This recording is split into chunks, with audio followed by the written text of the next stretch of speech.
If you want something done properly, then you better do it yourself.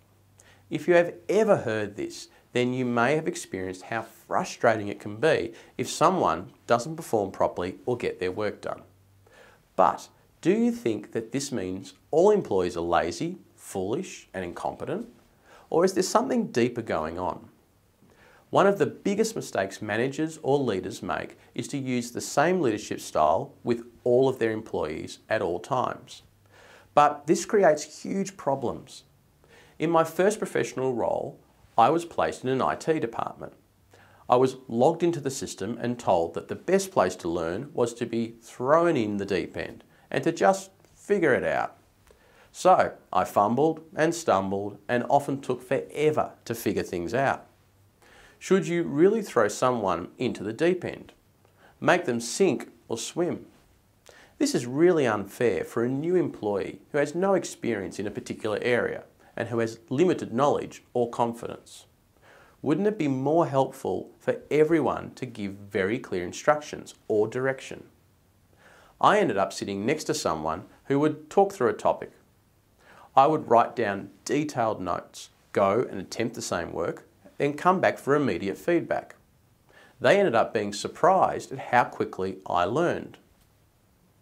I explained that it was much easier to learn something when someone showed you what was expected and how to do it in a step-by-step manner. To be an effective leader, you should be able to select the right style for the right person and the right situation. Directing, coaching, supporting and delegating are the four main choices you have available. I have mentioned directing already. Close supervision, specific instructions and detailed feedback, which are critical for when someone is still learning a role. However, this is a disaster once someone gets better and wants more autonomy and freedom. You need to move towards coaching, which still involves clear and direct instructions, but also provides for some interaction and collaboration.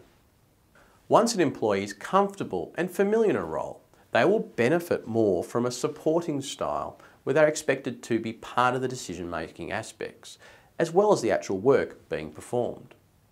Total freedom via delegation should only be given once someone is completely capable of performing the work without supervision. If you use this style too early, people will flounder, make terrible mistakes and lose their confidence. To recap, only a poor workman blames their tools, and a leader should not blame their followers for poor outcomes if the leader has failed to use the right type of leadership.